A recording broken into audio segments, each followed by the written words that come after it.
Here's how to remove TrustAnalytica from Google search results. It's quite ironic because TrustAnalytica is not a trustworthy website.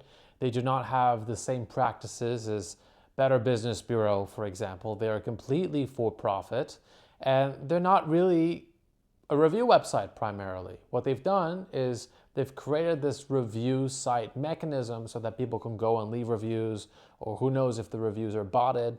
It's very hard to say what's happening there, but they're also selling reputation management on the same website, which is a conflict of interest. That's as if myself, I've run a firm for 11 years, a reputation management firm.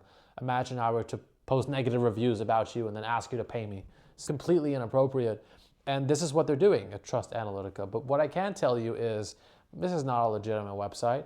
Email them and pressure them because you're in a really great position legally to get this removed. And I've seen clients remove content from TrustAnalytica before simply by emailing, okay? So we've learned this whenever the site is, legally foggy, a little bit sketchy, they don't have clear policies, you must try to pressure for the removal. That being said, let's say it doesn't get removed, because sometimes it doesn't.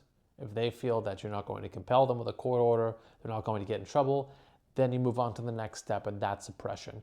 You need to understand that Google doesn't see this website as very trustworthy to begin with. As I said, the irony, you're going to go and create real profiles on sites like Yelp, get a Google My Business, get a Glassdoor, get a Trustpilot, and get all of your clients that have had great experiences with your companies, or get customers who are happy with your service to go ahead and leave reviews on those sites. And they will immediately outrank TrustAnalytica. Okay, so it's really quite a simple process of getting on other sites, applying pressure, and then, as we've mentioned in other videos, create social channels, create the right accounts, create the websites. Okay, if you have a primary website for your business, look at having a secondary or a tertiary website, a third website that has positive customer interactions, positive reviews, and ideally you have your business name or your personal name in the domain name as well, and also in the H1 tag or the headline tag of each site.